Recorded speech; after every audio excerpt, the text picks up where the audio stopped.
지나간 주일은 여러분 어떤 절기를 보냈었지요? 지난주에는 성령 강림주일을 보냈어요. 오늘은 삼위일체 주일로 지키거든요. 교회력에 따라서. 그런데 우리가 삼위일체라는 말은 많이 들어봤습니다. 삼위일체가 무슨 말입니까? 성부 하나님, 성령 하나님, 또 성자 예수 그리스도. 이분이 각각 한 분이라는 겁니까? 아니면은 그분이 한 분이라는 겁니까? 그분이 한 분이라는 거죠. 아버지, 아드님, 성령님, 그분이 한 분입니다. 한 분 하나님을 우리는 섬깁니다. 이 고백을 가지고 우리가 신앙생활을 하고 있거든요. 그런데 그 신앙생활을 하나님 나라에 가는 날까지 이 고백을 가지고 살아가는 겁니다. 어떤 분들은 이 삼위일체 주일이 조금 생소하게 느껴지실 수도 있을 것 같아요. 그도 그럴 것이 대림절 시작하잖아요, 여러분. 주님 오시겠다 약속하신 그날, 대강절, 우리가 성탄절 향해서 5주간을 보내잖아요. 대림절 지나면은 그 다음 이듬해에는 여러분 어떤 또 긴 시간 보내잖아요. 40일 보내는 시간. 사순절 보냅니다. 사순절 보내고 사순절 고난주간 끝나면은 부활주일 맞이하잖아요. 그리고 나서 이 땅에 주님께서 40일 계시고 얼마 안 있다가 50일이 딱 채워지는 그날이 오순절이었는데 지나간 주가 오순절이었거든요. 오순절 성령 강림주일. 여기까지 이렇게 보내면은 큰 절기들은 다 지나가는 거예요. 그리고 오늘 삼위일체 주일부터 다시 대림절이 오기까지는 다른 여타의 절기들이 별로 없어요. 7월 첫 번째 주가 되면은 그날은 맥주절이거든요. 그래서 맥주 감사주일 보내게 되겠죠. 그 외에는 다른 절기들이 별로 없습니다. 그러니까 삼위일체 주일이 좀 생소하게 느껴지기도 하고 또 다른 절기들처럼 의미를 두고 행사를 하거나 하지도 않아요. 그래서 우리에게 삼위일체 주일이 조금 어색하고 생소하게 느껴지지만 사실은 너무너무 중요한 절기 가운데 하나라는 이야기를 지금 잠깐만 들려드리도록 하겠습니다. 어떤 사연이 있는가, 왜 삼위일체 주일을 지켜야 되는가, 여러분 잘 기억하셔야 됩니다. 초대교회 역사 가운데 주님 오신 다음 주후 4세기경이 되었어요. 그런데 그 안에 교회가 건강하게 지금까지 잘 이어지면은 얼마나 좋을까요? 그런데 이런 소리 저런 소리, 교회를 흔드는 일들, 성도의 마음을 갈팡질팡하게 하는 일들, 이런 것들이 교회 역사 가운데 굉장히 많았는데 얼마 안 있다가 주후 한 4세기경이 되었는데 교회 안에 누가 들어온지 아십니까? 여러분 지금 교회를 어렵게 만드는 사람들이 있어요. 누굽니까? 이단이에요, 이단. 이단이 그때도 있었어요. 여러분 지금 이 시대에 이단이 생긴 게 아니라 그때 초기 기독교 역사 가운데도 이단이 있었습니다. 그러니까 이 사람들이 무엇을 주장하는가?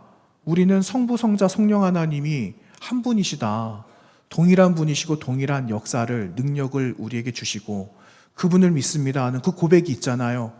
그런데 그들 가운데는 아니다. 성부 되시는 하나님만이 유일한 하나님이다. 이렇게 말하는 다른 파가 있었어요. 아리우스파라는 사람들이 있었어요. 그러니까 그거 아니다라고 수정을 해야 되잖아요. 그것을 분명하게 잘못된 거다라고 말을 해줘야 되잖아요. 그래서 아타나시우스파라는 이 파는요, 그렇지 않다. 너희 정신 똑바로 차려라. 그들이 말하는 거 다 헛되다. 잘 들어라. 너희들이 지금까지 성부, 성자, 성령 하나님이 한 분 하나님의 그 역사, 우리는 그분을 믿고 살아온 것처럼 지금까지 알았던 그 믿음 끝까지 가지고 가야지 된다라는 그 이야기를 이제 교회 역사 가운데 들려주었던 거예요. 그래서 신학적으로도 튼튼히 해야죠. 흔들리면 안 되니까. 그래서 튼튼히 하기 위해서 이 신학적인 체계들을 확립하려고 삼위일체 주일을 교회력 안에 넣어서 우리가 이 날을 섬기는 겁니다. 여러분 섬기고 계시는 그 하나님이 어떤 하나님입니까? 성부 하나님, 아버지로서의 우리 하나님, 예수 그리스도를 보내주셨잖아요. 이미 처음부터 약속해 주신 하나님, 아버지. 그리고 우리가 그분의 아드님을 믿어요.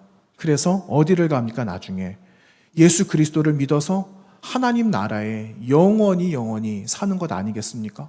그런데 예수님이 지금도 우리와 함께 하시지만 그분은 명백하게 이야기하면은 하나님 나라, 지금 다시 오실 그때를 준비하고 계시거든요. 그런데 지금 이곳 가운데 우리와 함께하고 계시는 또 다른 하나님이 계세요. 그 성령 하나님이라고 그러죠. 그분이 성령 하나님이신데 여러분 마음에 계시는 하나님, 이곳에 계시는 하나님, 우리의 기도를 들으시고 응답하시는 하나님, 그 하나님이 지금 우리와 함께 하시는 거예요.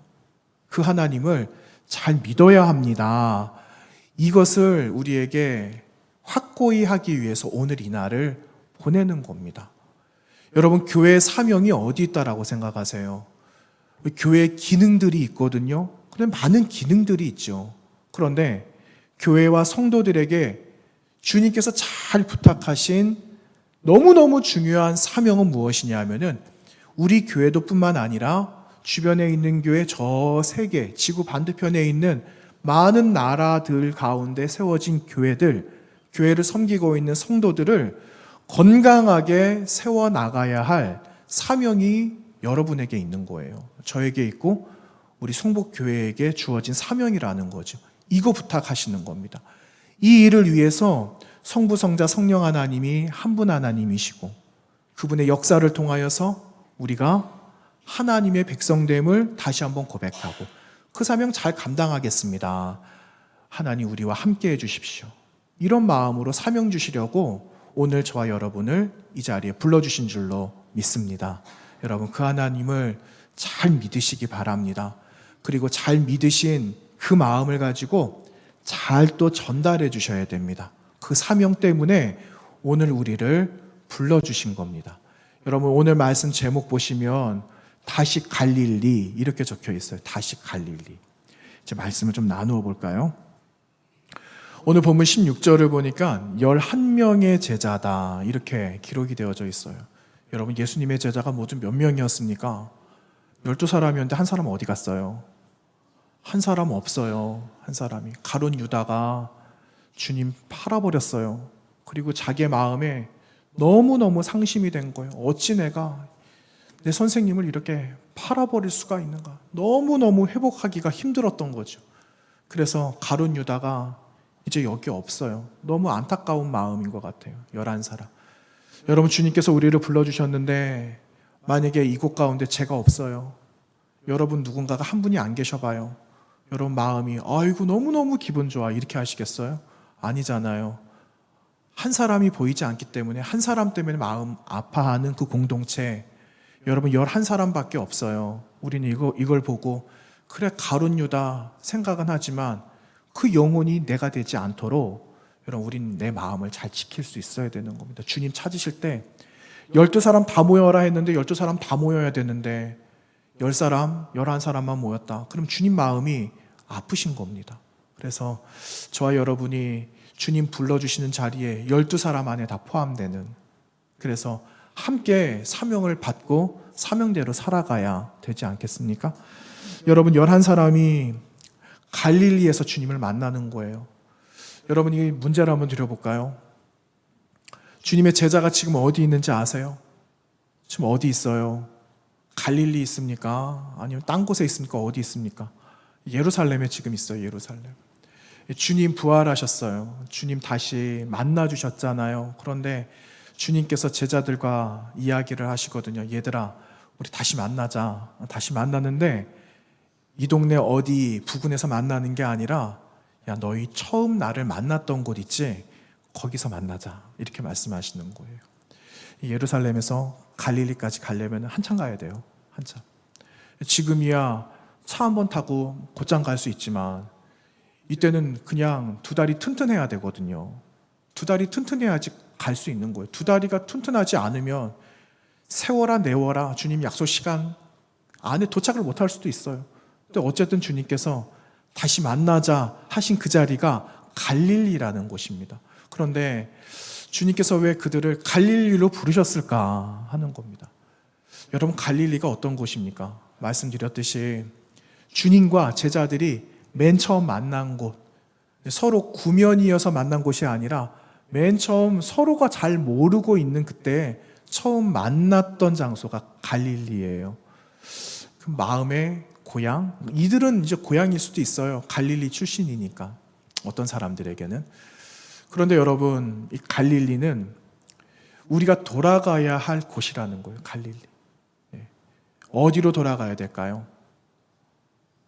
처음인데 주님 만난 자리, 그 자리로 돌아가야 되는 거예요. 여러분, 처음 주님 만났던 그 갈릴리가 어디세요? 저도 생각을 한번 해봤어요. 저는 제 마음의 갈릴리, 제 마음의 고향은요, 너무 행복했던 자리는 아니었던 것 같아요. 진짜 너무 기분 좋은 자리는 아니었던 것 같아요. 너무 아팠던 자리예요. 너무 아팠던 자리고, 너무 힘들었던 자리고, 내가 주님 뒤를 따라가야 할까 하는 고민이 있었던 자리고, 그런 많은 생각들이 있었던 자리였거든요. 여러분 아시는 것처럼. 그런데 반대로 제 마음의 그 갈릴리는요, 그것만 생각하면은 어떻게 제가 주님을 따라갈 수가 있었겠어요. 그런데 그것보다는, 아픔과 고통보다는 저는 오히려 감사가 있었던 자리예요. 하나님 다시 만난 자리고, 다시 불러주신 자리고, 다시 소명을 주신 자리였어요. 그래서 저는 가끔 가다가 그 자리를 생각을 합니다. 그때가 아니었다면 아픔도 고통도 지울 수 없는 과거가 있지만, 그게 있어서 오히려 내가 하나님께 돌아갈 수 있는 거 아닌가? 때마다 내가 이럴 때마다, 낙심될 때마다, 넘어질 때마다 내가 다시 그 자리 돌아갈 수 있는 은혜의 자리가 아닌가? 저 그 생각할 때가 종종 있어요.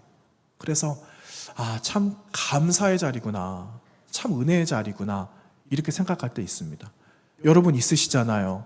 저보다 많은 경험들을 하셨어요. 많은 할 말도 얼마나 많으세요.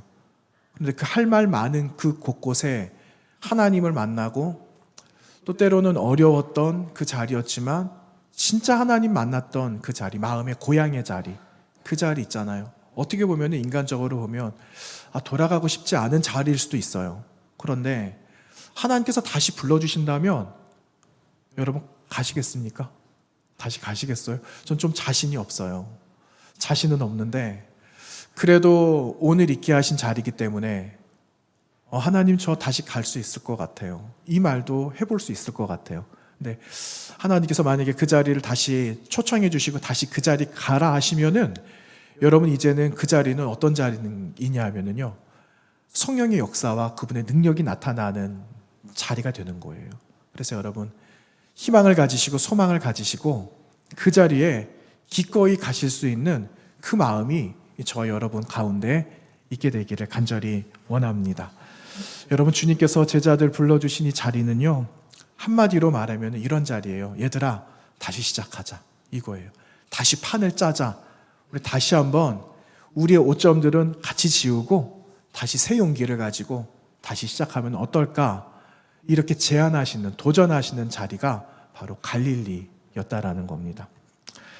그런데 여러분, 참 공교롭게도 주님께서 그렇게 말씀하시고 초청해 주시는데, 사람들의 마음이 다 하나 같았을까요? 다 같았을까요? 여러분, 우리 전교인 수련회 이제 하잖아요. 준비하고 있잖아요. 그런데 어떤 분들 마음속에는 안 그럴 건데 그냥 한번 더 이야기해 보는 거예요. 아유, 뭐 날도 더운데 뭐 가서 해. 그냥 여기서 하는 것도 더운데 있지 그냥. 이렇게 마음을 가지시는 분들도 어느 교회는 있었다고 하더라고요. 우리 교회는 아니고. 그런 마음 가지신 분들도 있었대요. 좋은 일이어도 마음이 하나 되기는 어려워요. 그런데 주님께서 말씀하시기를, 얘들아 모이자 그랬는데, 어떤 제자들은 마음에 저분이 예수님 맞아, 저분이 부활하신 거 진짜 맞아, 마음에 확신이 없는 사람도 있었다고 성경 기록하고 있잖아요. 17절 보세요. 17절 말씀에 이렇게 기록합니다. 예수를 배웠고 경배하나 아직도 의심하는 사람이 있었다, 이렇게 기록하고 있어요. 여러분, 예수님의 부활하심을 믿으십니까? 네, 맞아요. 우리는 여기 해당이 안 되는 것 같아요. 그렇죠? 여러분, 이 믿음을 끝까지 갖고 가시기 바랍니다. 여러분, 의심하는 사람이 있었어요. 경배는 합니다. 당연히 경배해야죠. 이들의 문화였거든요. 손 윗사람, 그리고 경외해야 될 대상, 선생님, 랍비, 이런 사람들에게는 따뜻하게 대하는 그들의 문화가 있었어요. 그런데 이 제자들이 습관처럼 문화대로 일상처럼 예수님께 엎드려 경배하고 있는 거예요. 그런데 엎드리면서 고개를 파묻고 생각하기를 예수님 맞아? 이렇게 생각하고 있다라는 거예요. 한번 그림을 그려보세요. 주님께서 그 마음을 아시겠죠. 그러면서 마음을 다 읽으셨겠죠. 아유, 이 녀석들 아직도 나를 믿지도 못하네. 주님께서 그렇게 말씀하시지 않으셨을까요? 성경은 기록되어져 있지는 않지만 이렇게 습관적으로 통과 의례 같은 이 모습으로 예수님 앞에 엎드렸다라는 겁니다. 여러분, 만약에 주님의 부활하심에 조금 더 의심이 없었어요. 전혀 의심이 없이 확실한 마음이 있었어요. 그러면 이들이 예수님을 어떻게 영접했을 것 같습니까? 한 주일 전에 어떤 일이 있었어요. 주님 십자가에 달리시기 전에 예수님께서 예루살렘에 입성하셨거든요. 나귀를 타시고 예루살렘에 입성하셨을 때 모든 사람들이 다 나와 환호했어요. 환호. 자신이 가지고 있었던 옷, 겉의 옷들을 길에다가 깔고 종려나무 가지 깔고 양탄자처럼 레드카펫을 막 깔은 거죠. 그리고 종려나무 가지를 흔들면서 환호하고 예수 그리스도를 영접했어요. 이들이 만약에 마음속에 확고한 그 믿음과 그리고 주님의 부활을 믿었다면 이들 아마 그렇게 했을 거예요. 그런데 그렇게 하지 않은 것은 마음에 의심하는 마음이 있었다라는 것을 한번 확인해 볼 수가 있는 거죠. 여러분, 우리가 믿음 이야기 얼마나 많이 합니까? 믿음. 여러분 다 믿음이 있으시죠? 어떤 믿음이 있으세요?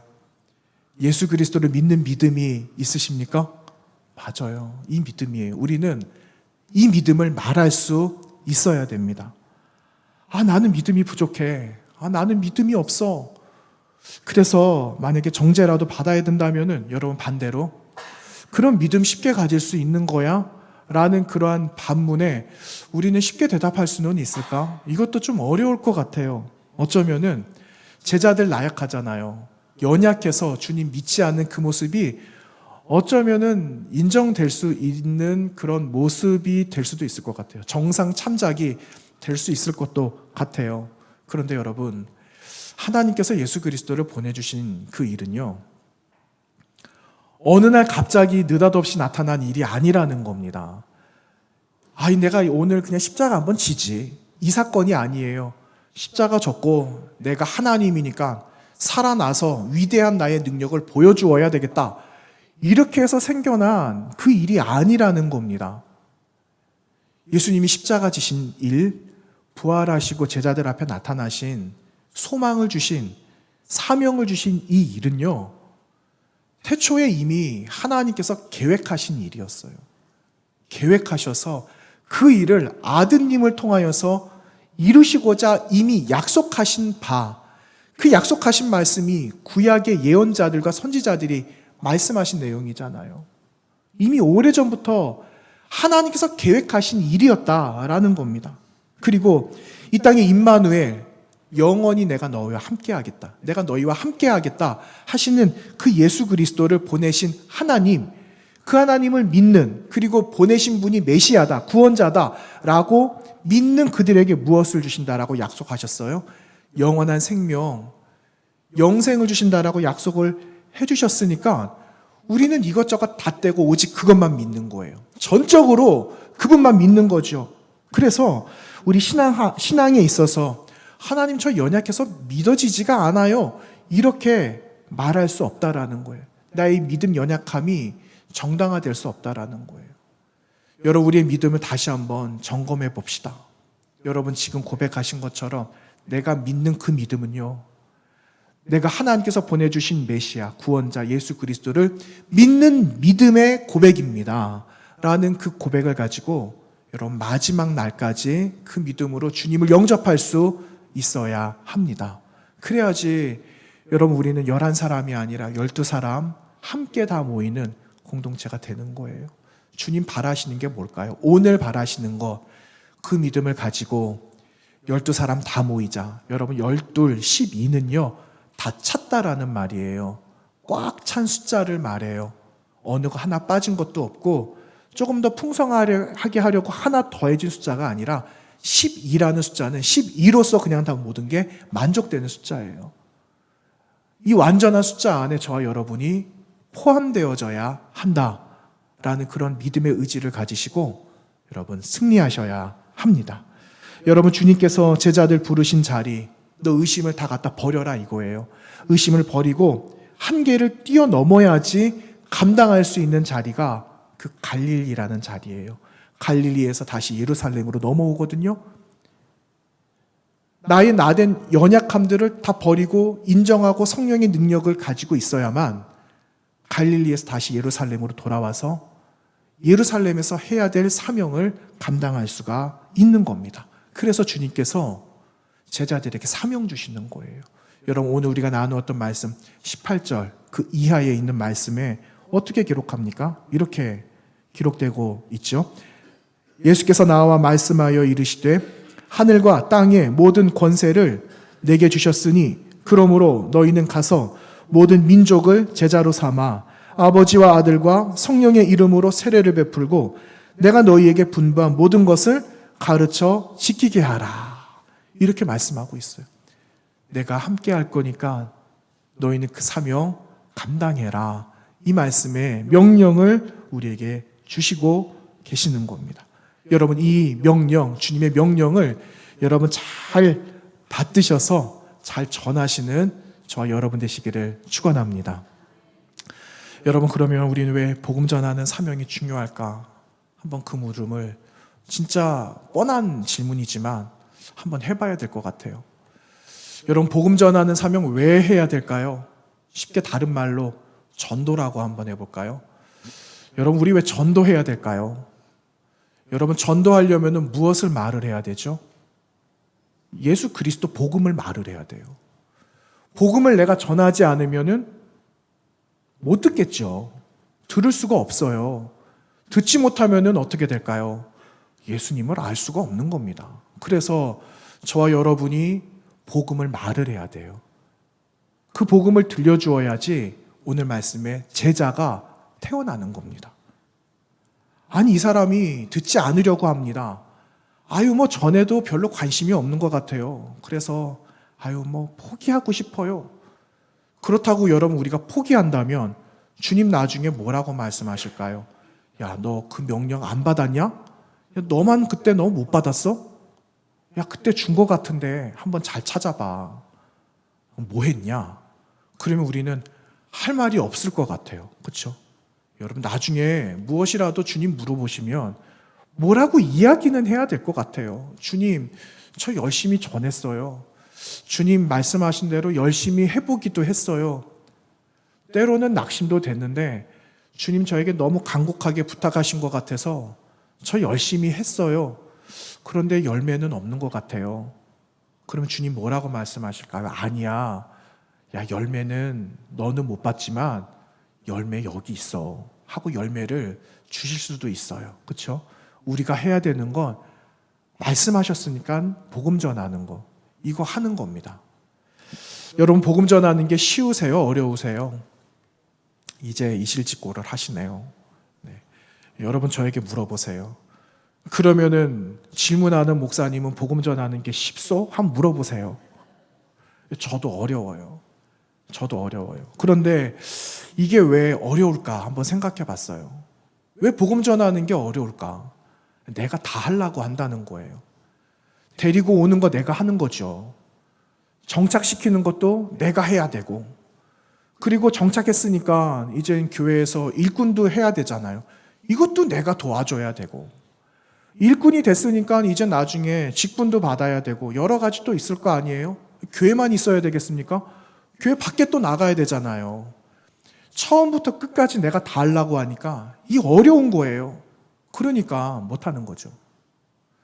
아니 내가 전도하려고 하는 사람, 여러분 그 작년에 써내신 전도 명단 한번 보세요. 아직 저기 밑에 걸려 있거든요. 저기다가 조금 더 붙일 거예요. 여러분 올해 없는 명단 저기다가 라벨 지어가지고 붙이려고요. 한 해 좀 재활용하려고 합니다. 2020이 돼 있는데 옆에다가 23 하나 더 붙여가지고. 근데 저쪽 명단 가운데 여러분 전도하신 분들 계세요. 왜 저를 보고 생글생글 웃으십니까? 예. 아마 다 못하신 것 같아요. 예. 저도 그래요, 저도.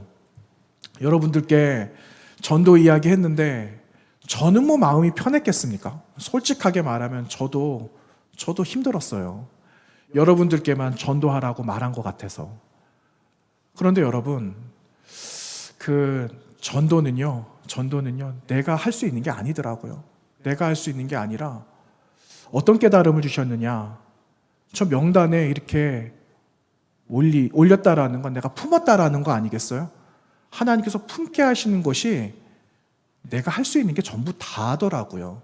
품게 하시고, 품으면 우리는 뭐 합니까? 기도하잖아요. 기도하고 있으면 누가 도와주시느냐? 그건 나중에 성령께서 도와주시는 거예요. 나는 인도에서 여기까지 안내하면은 나머지는 하나님이 하신다라는 것을 제가 알게 됐어요. 제가 몰랐을까요? 몰랐는데 알았다라고 할까요? 이거를 다시 깨닫게 되는 거예요. 우리 아는 걸 깨닫게 되는 거잖아요. 여러분도 그러시잖아요. 그래서 여러분, 우리가 품는 겁니다. 제자 삼기 위해서 어떤 사람을 주님의 제자로 세울 것인가 품는 것이 1단계예요. 여러분 밑에 지금 적어 놓으신 그 명단 품으신 분들이거든요. 그분들 위해서 기도하고 계세요? 하시죠. 그럼 된 겁니다. 그것마저 나는 안 할 거야, 못해. 하시면 나중에 주님 너 뭐 하다 왔냐? 그러면 할 말 없는 겁니다. 여러분 지금이라도 품으신 그 영혼을 저기 아직 안 내신 분들 계시면 주세요. 저에게 살짝 몰래 주세요. 아니면은 살짝 사무실 와가지고 놓고 가세요. 네, 내 이름 쓰고 누구. 네, 뭐라고 안 하겠습니다. 거기다 놓고, 그럼 우리는 뭐 하는가? 내려갈 때마다 볼 때마다 나하고 관계없는 사람이라고 생각할지 모르지만 우리 교회 벽에 붙어 있는 만큼 나하고 이제 관계가 있는 거예요. 그분들을 위해서 차례대로 기도해도 되고, 유독 그 사람의 이름이 보인다? 그러면 그 영혼을 위해서도 함께 기도하고, 그렇게 품으면서 기도하는 겁니다.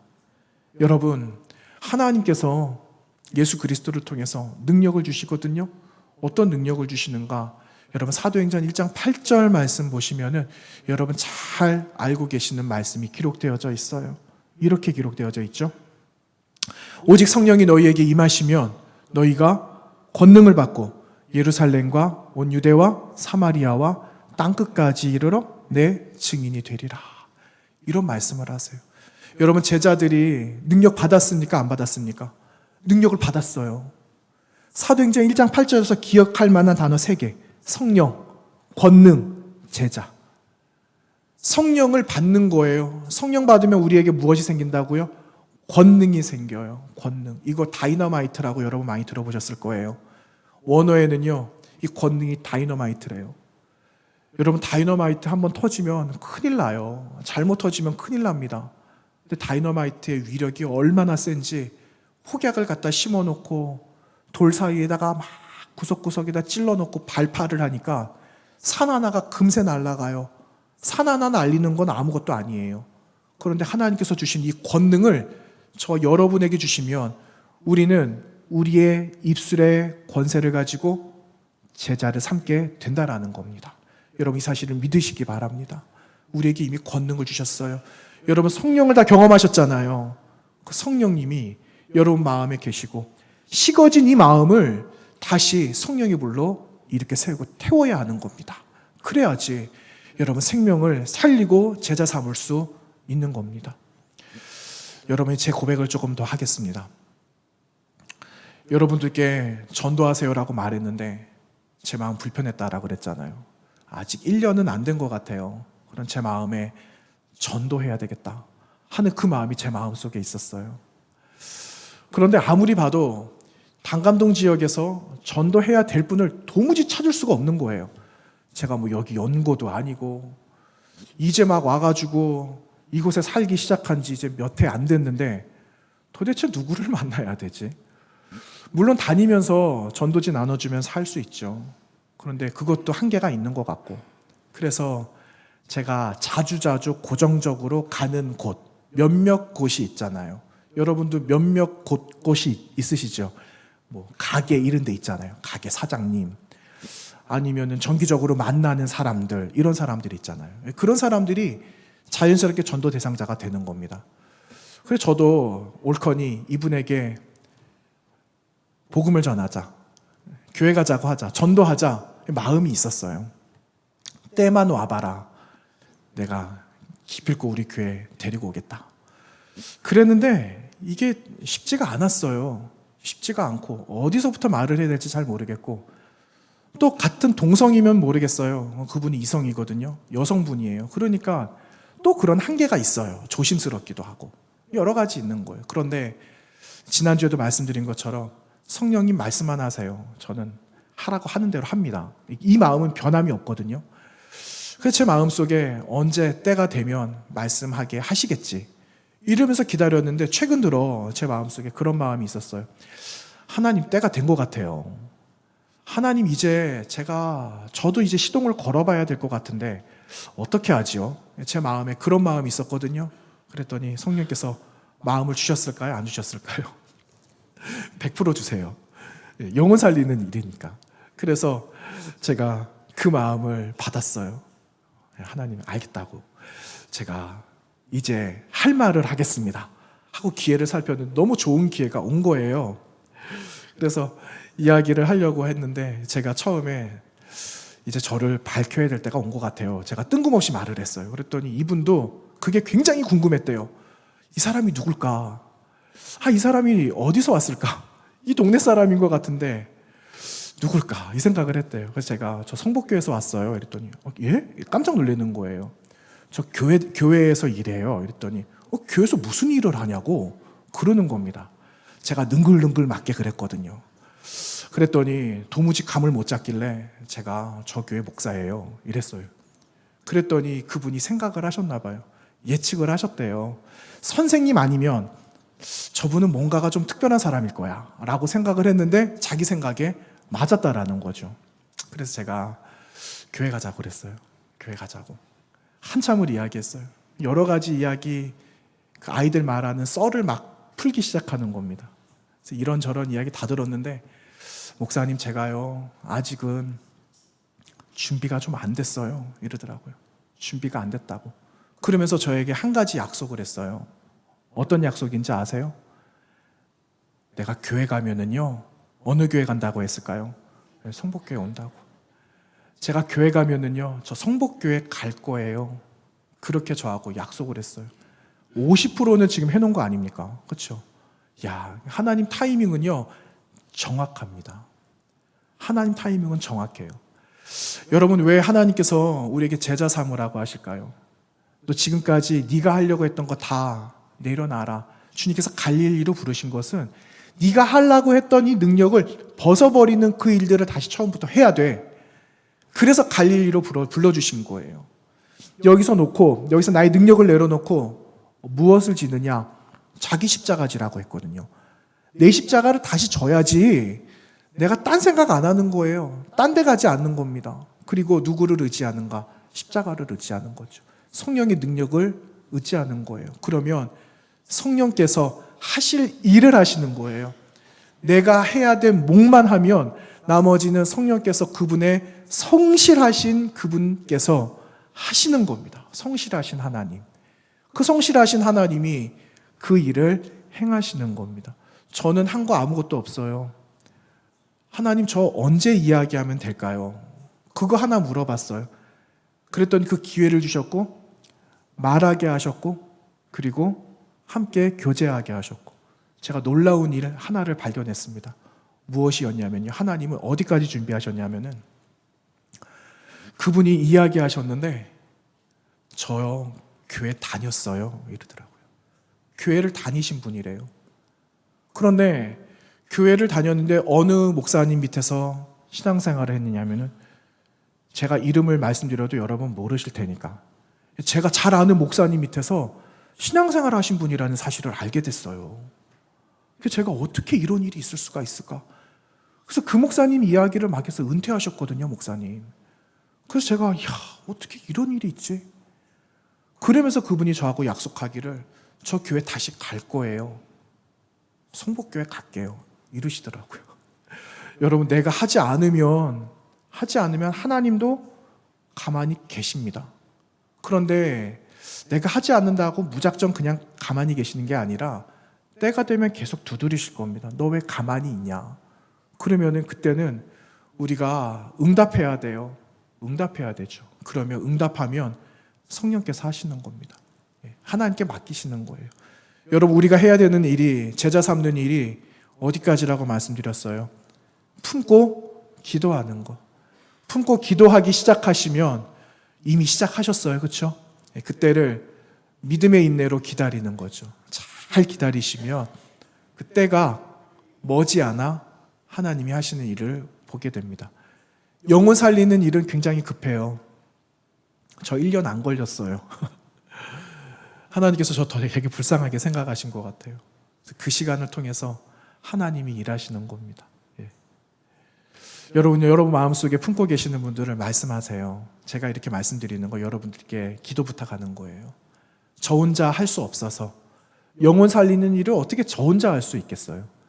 여러분들께 말씀드리는 건 여러분 같이 그 영혼을 생각날 때 기도해 주세요. 이거예요. 그리고 여러분 내려가실 때 현수막 붙어있는 우리 모르는 이름들, 유독 오늘은 그 이름이 눈에 띈다? 그러면 그 영혼을 위해서 기도해 주시고 기도해 주세요. 그분들이 우리 교회에 반드시 나와야 된다라는 건 없어요. 하나님께서 세워주신 교회, 그 교회에서 제자가 될 수 있도록 함께 기도해 주시는 거예요. 우리 교회 오면 더 좋죠. 그렇죠? 그래서 어디든지 함께 예배할 수 있도록 여러분들께서도 이야기해 주시고 또 함께 나누면서 함께 제자가 세워지는 것을 함께 바라보는데 불러주신 자리에서 능력을 얻고 다시 회복되어져서 보내시는 자리에서 하나님의 사람으로 제자된 사명 잘 감당하시는 저 여러분의 사명된 삶 살아가게 되시기를 부탁드립니다. 기도하겠습니다.